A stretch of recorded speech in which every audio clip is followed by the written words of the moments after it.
नमस्कार, आप देख रहे हैं एनबी न्यूज। आप सभी दर्शकों का एनबी न्यूज पर बहुत बहुत स्वागत है। मैं हूं स्वाति चौरसिया और आज का मेरा ये कार्यक्रम और भी खास और भक्तिमय होने जा रहा है क्योंकि आज मेरे साथ ठाकुर जी की भूमि मथुरा वृंदावन से देश विदेश में मशहूर भगवताचार्य और भजन गायिका हैं देवी चित्रलेखा मौजूद हैं। चित्रलेखा जी, बहुत बहुत स्वागत है एनबी न्यूज पर आपका। जी बहुत बहुत धन्यवाद। राधे राधे। राधे राधे। कैसी हैं आप? मैं बहुत अच्छी हूँ। आप कैसे हैं स्वाति जी? बिल्कुल बिल्कुल ठीक। तो चित्रलेखा जी, कार्यक्रम की शुरुआत करते हैं। सबसे पहले यही सवाल कि जब आपका जन्म हुआ था उस टाइम पर कई सारे जो गुरु थे, कई सारे साधु संत थे, आपके घर आते थे और आपको देख करके उन्होंने यही कहा था कि इस बच्ची में कुछ अलग है, कुछ खास, कुछ अलौकिक है। जी, जैसा मुझे बताया गया मेरे परिवार के द्वारा, क्योंकि मेरी आयु उस समय बहुत कम थी तो मुझे तो याद भी नहीं है, लेकिन जैसा मुझे बताया गया कि सभी साधु महापुरुषों का जब आगमन होता था तो मेरा एक स्वभाव था परिवार के साथ बैठ के भगवान नाम संकीर्तन करना। और जब कोई भी महापुरुष देखता है कि कोई छोटा बच्चा बैठ करके कीर्तन कर रहा है या कुछ भगवान का नाम ले रहा है तो स्वाभाविक है कि वो देख करके खुश होता था कि चलो एक छोटी सी बच्ची है भगवान का नाम ले रही है। तो बहुत सारे संतों का मुझे आशीर्वाद प्राप्त हुआ बचपन से ही और उनका स्नेह, उनका आशीर्वाद का ही ये प्रताप है कि आज मैं जो भी कर पा रही हूँ, भगवान नाम प्रचार, भारतीय संस्कृति का प्रचार, ये सब उन्हीं की कृपा है। जी, आप तकरीबन 4 साल की उम्र से भागवत सुनाने लग गई थी, आप भक्ति संगीत सुनाने लग गई थी, उसके बारे में कुछ बताइए। मेरी जो दीक्षा है, यानी जो हम गुरु धारण करते हैं, वो 4 साल की आयु में हुई थी। 4 वर्ष की मेरी आयु थी, उस समय मेरी दीक्षा हो गई थी। कथा मैंने आरंभ की थी जब मेरी आयु 7 वर्ष थी। तो 7 साल की एज में श्रीमद् भागवत का आरंभ हुआ। पहली भागवत 7 साल की एज में की थी और उससे पहले थोड़ा थोड़ा संकीर्तन या छोटा मोटा प्रवचन मैंने आरंभ कर दिया था। जी। और इसका कहीं ना कहीं परिणाम ये रहा कि बचपन से ही मेरे जो परिवार में माता पिता थे, सबने मुझे बहुत सत्संग में मुझे लेकर के गए, यानी कि संतों से मिलवाया, उनकी भागवत में, उनकी कथाओं में मुझे लेके गए। तो वहां से मुझे एक प्रेरणा प्राप्त हुई कि जब ये कुछ समाज के लिए कर रहे हैं, हमारी आगे आने वाली पीढ़ी के लिए कुछ कर रहे हैं, तो मुझे भी ये करना चाहिए। तो 7 साल की एज में मैंने पहली भागवत आरंभ कर दी थी और पहली कथा वृंदावन के पास एक तपोवन स्थान है, वहां पर हुई। बताया जाता है कि पहला उपदेश आपने बरसाना में दिया था और आपकी उम्र बहुत कम थी। उस वक्त जब आपके गुरुजी ने कहा कि आप उपदेश देंगी, आपके घर वाले भी तैयार नहीं थे कि कैसे आप इस सारी चीज़ों को मैनेज करेंगी, तब लेकिन आप पूरे आत्मविश्वास के साथ खड़ी हुई और आपने आधा घंटा तक उपदेश दिया था वहाँ। जी, वो कहानी भी बस ऐसी ही है जैसा मैंने बताया कि एक महर्षि बरसाने में रहते हैं, तो मुझे वहां प्रवचन सुनने के लिए ले जाया गया। तो उन बाबा महाराज का ये एक आदत थी कि जो मैंने सुनाया, कोई कुछ बच्चा कोई पोयम सुना दे, कोई कविता सुना दे, या किसी को भजन आता है भजन सुना दे। तो मैंने जो भी मुझे उस समय याद था, मैंने जिन जिन से सुना था, मुझे जो सिखाया पढ़ाया गया था, वही मैंने उस समय थोड़ी देर सुनाया। तो बाबा बड़े प्रसन्न हुए और ऐसा मुझे मेरे माता पिता ने बताया कि उन्होंने ये तक भी कहा कि इस बच्ची को मुझे दे दो, मैं इसे शिक्षित करूंगा और इसे आगे बढ़ाऊंगा। किंतु एक स्नेह रहता है माता पिता को कि छोटी बच्ची है, कहाँ छोड़ेंगे, कैसे रहेगी। तो उन्होंने कहा कि आपकी ही बच्ची है, आप जब जब कहेंगे, आदेश देंगे, आपके शरण में ये आएगी और घर रह करके जो भी शिक्षा दीक्षा इसे प्राप्त हम दिलाने का प्रयास करेंगे। तो तब से ही धीरे धीरे माता पिताजी को भी थोड़ा विश्वास हो गया कि ये कुछ कर सकती है, प्रवचन इत्यादि, और फिर ये यात्रा आगे बढ़ती गई। आप देश विदेश भी जाती रही हैं, वहां पर भी आपने जा करके भागवत का प्रचार किया है। कैसा अनुभव रहा आपका वहां पर?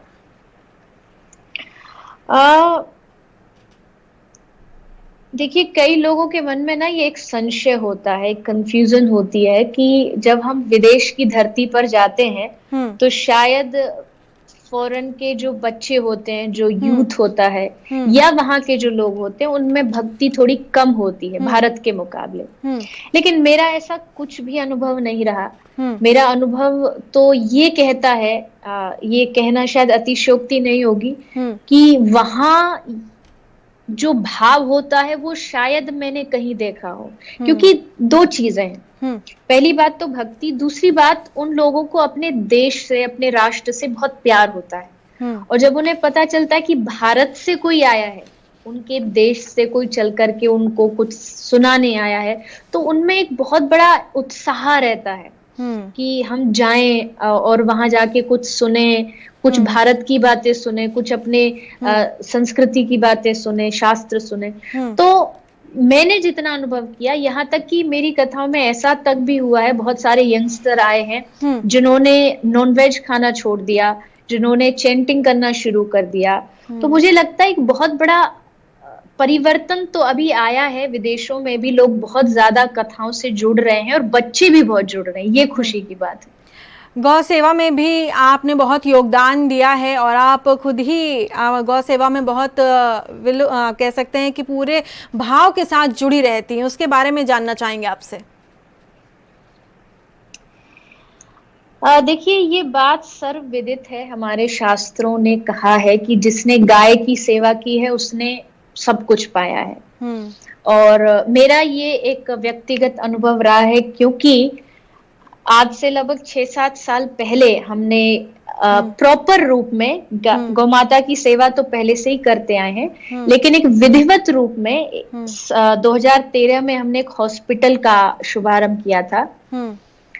जो हॉस्पिटल गौ माता के लिए ही शुरू हुआ था। क्योंकि अक्सर हम देखते हैं रोड पर गाय एक्सीडेंट हो जाता है, या फिर उनको कोई बीमारी हो जाती है, या एक सबसे बड़ी प्रॉब्लम जो आज शहरों में होती है, गाय प्लास्टिक खाती है।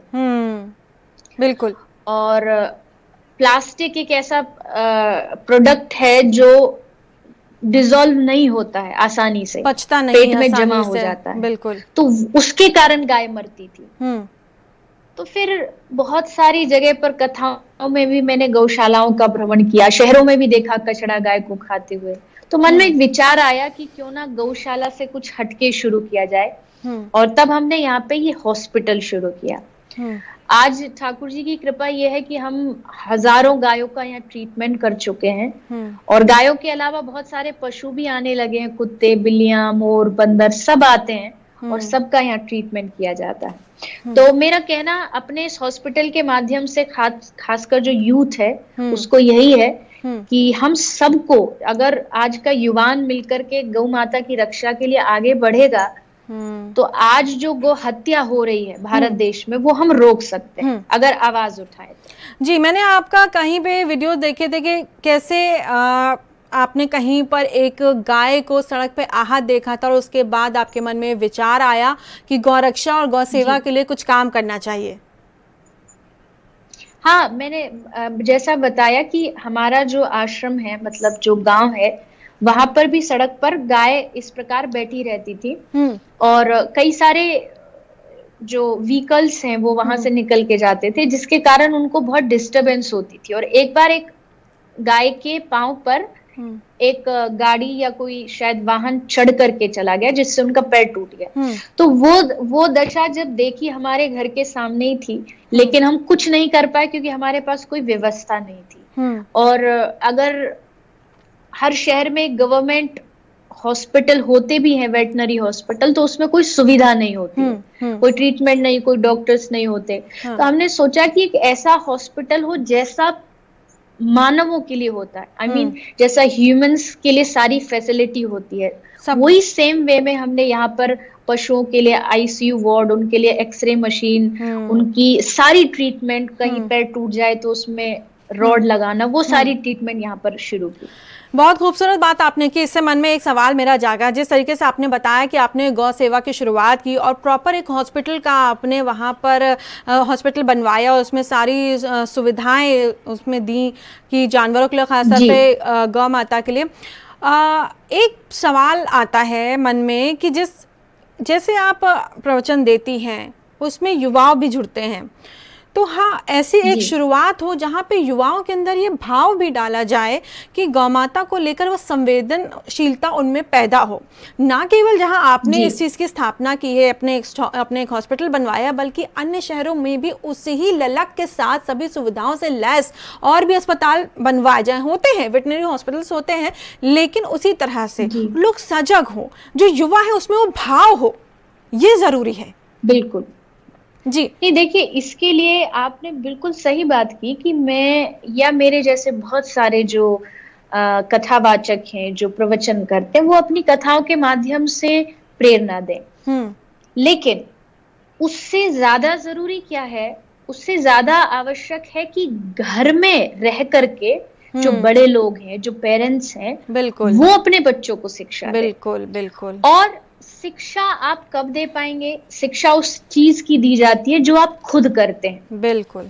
अगर पेरेंट्स खुद गौ सेवा नहीं करते तो बच्चों को क्या सिखाएंगे? तो पहले के टाइम में जब शायद आप भी जब पढ़े होंगे, अगर कोई हिंदी मीडियम स्कूल से होता था तो उसको सबसे पहले हिंदी के सब्जेक्ट में गाय का प्रस्ताव याद कराया जाता था। गाय हमारी माता है, गाय के 2 सींग है, और वो एक बड़ी सुंदर कविता होती थी और बच्चे उसे गाते थे। पर आज क्या हुआ? आज हमें सी फॉर कैट तो सिखाया जाता है, पर सी फॉर काउ नहीं सिखाया जाता। मैं उसके विरोध में भी नहीं हूं, मैं किसी पशु के विरोध में नहीं हूं, लेकिन अगर गाय की महिमा को सिखाना है तो हमको बच्चों को बचपन से सिखाना होगा। फॉर एन एग्जाम्पल, जब संडे है, आज रविवार है, रविवार को हर बच्चा सोचता है कि आज हम कहीं घूमने जाएं, आज कहीं पिकनिक पर जाएं। तो आप अगर एक संडे घूमने जा रहे हैं, बच्चों को थिएटर लेके जा रहे हैं, तो एक संडे आप उनको गौशाला भी लेके जाइए। अगर आप उनके बर्थडे पर शाम को पार्टी दे रहे हैं, बिल्कुल, तो मॉर्निंग में उनको किसी गौशाला लेकर के जाइए, गाय को चारा खिलाइए। ये छोटी छोटी चीजें जब आप बच्चों को बचपन से शुरू करा रहे हैं, क्योंकि आज शहर का बच्चा जी आज शहर का बच्चा, अगर आप उससे पूछो कि बटर कहाँ से आता है, तो वो कहेगा फ्रिज से आता है। क्योंकि उससे आगे उसको पता ही नहीं है कि गाय होती क्या, उसने बस पिक्चर में देखा है, फोटो में देखा है। तो ये जब तक आप उनका हाथ पकड़ के उनको किसी गाय के स्थान पर नहीं लेके जाएंगे, तब तक बच्चे नहीं सीख सकते। जी, जिस तरीके से आपने बताया कि गाय का महत्वता क्या है, गाय को हम क्यों माता कहते हैं, बचपन से ही माता पिता को बच्चों को संस्कार में देना पड़ेगा, तभी उनके मन में ये सम्मान पैदा होगा और हम गौ को माता कहते हैं, जिस तरह से आपने बताया है। थोड़ी देर के लिए हम बस यहाँ पे रुक रहे हैं, एक ब्रेक ले रहे हैं, और ब्रेक के बाद भी आपसे हम बातचीत करेंगे। सिलसिला जारी है, आप कहीं मत जाइए। सभी भक्तगण, सभी अनुयायी और सभी दर्शक बने रहिए। छोटे से ब्रेक के बाद फिर हाजिर होते हैं।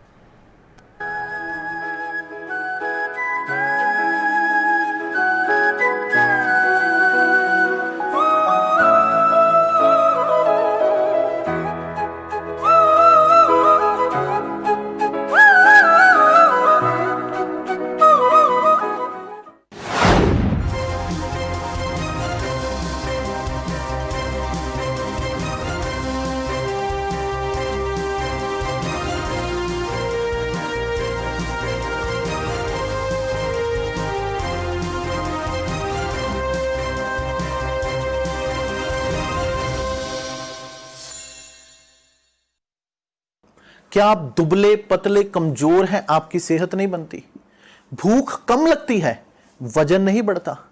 दरअसल मेन बात खाना पीना खाना नहीं है, मेन बात है खाया पिया लगना।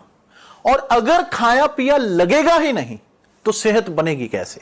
इसलिए हमारी संस्था सन्यासी आयुर्वेदा ने एक ऐसी दवा बनाई है जो कि आपके पाचन तंत्र को, आपके लीवर सिस्टम को ठीक करने का काम करती है, ताकि आप जो भी खाएं उसका पूरे का पूरा निचोड़ आपके शरीर को लगे, आपकी भूख बढ़े, खाया पिया सही से लगे, नया खून बने, हड्डियों में जान आए, वजन बढ़े, ताकत बढ़े, चेहरे पर नूर आए और आप मोटे तगड़े खूबसूरत पर्सनैलिटी के मालिक बन जाएं। यह दवा पूरी तरह से आयुर्वेदिक होती है। इसका शरीर पर कोई भी साइड इफेक्ट, कोई भी नुकसान या दुष्प्रभाव नहीं होता। लड़के लड़कियां दोनों इसका इस्तेमाल कर सकते हैं और पहले 15 दिन के अंदर ही आपको इसका असर महसूस हो जाएगा। सिर्फ 650 रुपए की पूरे 1 महीने की दवा होती है और आप इसे घर बैठे 01145454545 पर फोन करके दवा मंगवा सकते हैं।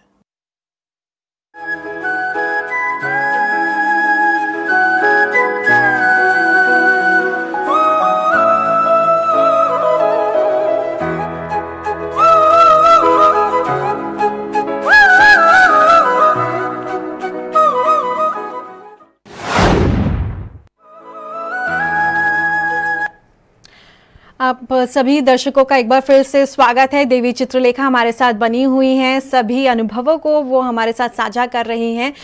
चित्रलेखा जी, ब्रेक के बाद आपका बहुत बहुत स्वागत है। अब आप हमारे साथ मौजूद हैं और आप भजन गायिका हैं, तो आपको बिना भजन सुने तो बात पूरी हो ही नहीं सकती। तो चाहेंगे कि एक छोटा सा भजन आप दर्शकों के लिए, अपने अनुयायियों के लिए सुना दें। जी, वैसे मैं भजन गायिका तो नहीं हूँ, पर हाँ, लेकिन आप थोड़ा बहुत भजन करती हैं, मैंने सुना है आपको। मैं जो वाणी से ठाकुर जी को रिझाने का प्रयास करते हैं, तो उन्हीं के नाम को मैं 2-4 लाइनों में गा देती हूँ। जैसे भी आप भजन सुना ठाकुर जी के लिए गाती हैं, बस उसी भाव से हमारे दर्शकों के लिए भी गा दीजिए। जी जी बिल्कुल।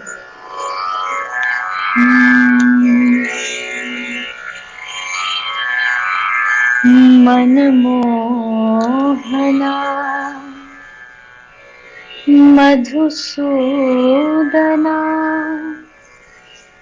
श्री बाके बिहारी लला राधा वल्लभा श्याम सुंदरा श्री बाके बिहारी लला मनमोहना मधुसूदना श्री बाके बिहारी लला। और जैसा भी हम गायों की बात कर रहे थे कि ठाकुर जी को गाय बहुत प्रिय है, तो कहते हैं, हे गोवर्धन धारी गैया के हितकारी, हे माधवा हे केशवा हे बाके बिहारी लला मनमोहना मधुसूदना श्री बाके बिहारी लला। बहुत बहुत धन्यवाद चित्रलेखा जी। आपने जो ये सुनाया है बेहद ही बेहतरीन है।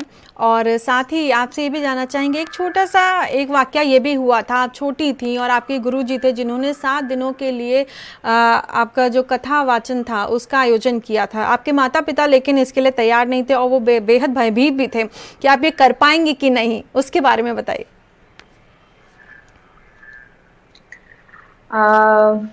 जैसा मैंने बताया कि 7 साल मेरी उम्र थी और 7 साल हम जानते हैं बहुत एक छोटी सी उम्र होती है। और उस समय इतनी बड़ी व्यासपीठ पर बैठना, तो कहीं ना कहीं एक भय तो था ही माता पिता के मन में, लेकिन विश्वास भी था कि ये अवश्य पूरा होगा। लेकिन गुरुजी से प्रार्थना की कि महाराज जी, आप रख रहे हैं श्रीमद् भागवत का आयोजन, लेकिन क्या ये संभव हो पाएगा?